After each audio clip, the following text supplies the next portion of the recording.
Gwalior station का करीब 1 घंटा 15 मिनट हो गया।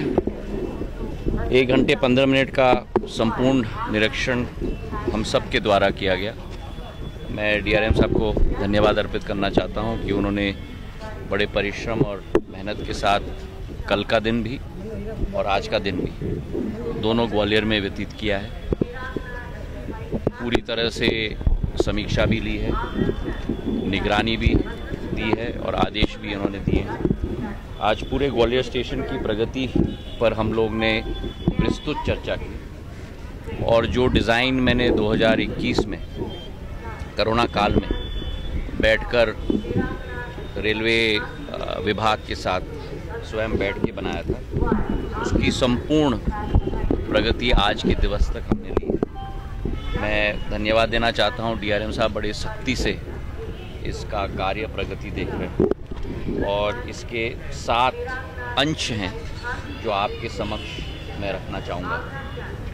पहला अंश है हमारा पूर्वी तरफ से डिपार्चर का कॉन्कोर्स जो इस तरफ से होगा, आधुनिक, नवाचार से सुशोभित और इस एंट्री गेट से सीधे ज़मीनी स्तर पर नहीं लेकिन कॉन्कोर्स लेवल पर एक माले पर सारा एक्शन होगा रेलवे स्टेशन में। मतलब धरातल पर कोई एक्शन नहीं होगा, सब ऊपर के माले पे होगा। आवागमन, कौन से प्लेटफॉर्म पे आपको जाना है, तो ये हमारा ईस्ट साइड डिपार्चर कॉन्कोर्स के साथ, मतलब जो पूर्वी क्षेत्र को पश्चिमी क्षेत्र के साथ जुड़ा है। ये करीब करीब दिसंबर 2025 जनवरी 2025 तक पूर्ण हो जाएगा। ये पहला भाग हुआ। दूसरा भाग पूर्वी तरफ का आगमन, ये तो प्रस्थान हो गया। आगमन होगा पुराने स्टेशन के उस तरफ और वो साइड जनवरी के अंत 2026 तक पूर्ण रूप से तैयार होगा। वो भी अति आधुनिक होगा। तो आगमन और प्रस्थान 2 नंबर प्लेटफॉर्म से 6 नंबर प्लेटफॉर्म तक इन दोनों तरफ से होंगे जो अति आधुनिक होंगे। बीच में हम लोगों का पुराना स्टेशन रहेगा और ये पुराना स्टेशन प्रस्थान और आगमन रेलवे प्लेटफॉर्म नंबर 1 तक सीमित रहेगा। इसका भी पूर्ण इस्तेमाल किया जाएगा और हमारा ये क्षेत्र जनवरी 26 तक ये भी पूर्ण तरीके से तैयार हो जाएगा। अभी आप लोग ने सुन लिया जो मैंने निवेदन डीआरएम साहब से किए हैं। पूरी पत्थर का एक आकृति होनी चाहिए, जैसे पुराना ग्वालियर स्टेट का ज़माने का स्टेशन था, वो दाएं बाएं भी वैसा ही होना चाहिए। सफाई होनी चाहिए, पौधे उग रहे हैं, उनका एसिड का ट्रीटमेंट होना चाहिए, रोशनीकरण होना चाहिए, साइनेज बदलना चाहिए। अंदर भी बहुत सारी जगह फॉल सीलिंग लगे हैं, वो ध्वस्त करना है। पुरानी संस्कृति और प्राचीनता दोबारा हम लोगों को तय करना है। चौथा भाग हुआ वेस्ट साइड, मतलब पश्चिमी तरफ, दोनों प्रस्थान और आगमन का। वहाँ भी यहाँ की तरह अलग प्रस्थान का गेट होगा और अलग आगमन का गेट होगा ताकि खिचपिच न हो जाने वाले यात्री और आने वाले यात्री। जैसे एयरपोर्ट में आपका अनुभव होता है, वैसे ही अब भारत के रेलवे स्टेशन में प्रधानमंत्री जी के नेतृत्व में वही अनुभव रेल यात्री को भी होगी, ताकि ज़्यादा भीड़ भड़क्कड़ न हो। और पश्चिमी साइड का अराइवल और डिपार्चर, प्रस्थान और आगमन दोनों नवंबर के अंत तक, मतलब अगले 2-3 महीने के अंत तक तैयार हो जाएगा।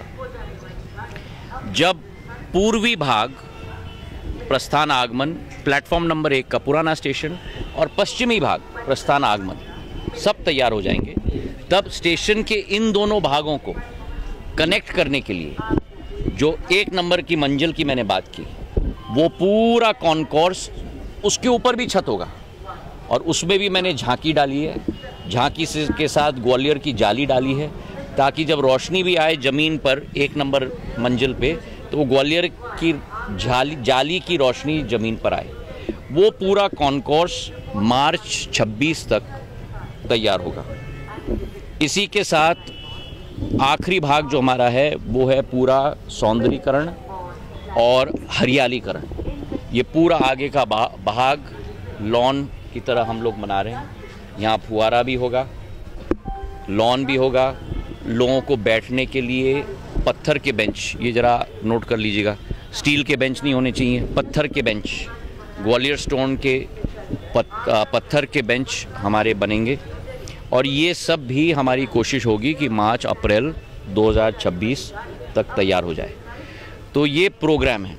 अब इसके अलावा करीब करीब 8 सुझाव हमने डीआरएम साहब को इसके अतिरिक्त दिए हैं। सभी सारे जनप्रतिनिधि मेरे साथ हैं, जयप्रकाश जी हैं, प्रद्युम्न सिंह जी हैं, मोहन सिंह जी हैं, सारे जनप्रतिनिधि यहाँ बैठे हुए हैं।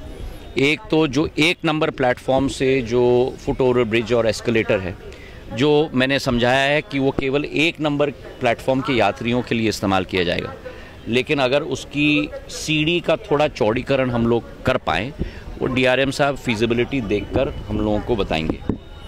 दूसरा, पुराने स्टेशन का ये जो स्टेशन है, इसका जो ज़मीनी बेस है उसमें कोटा स्टोन इस्तेमाल न करते हुए ग्वालियर स्टोन का इस्तेमाल किया जाए, ये हम लोग ने निवेदन किया है।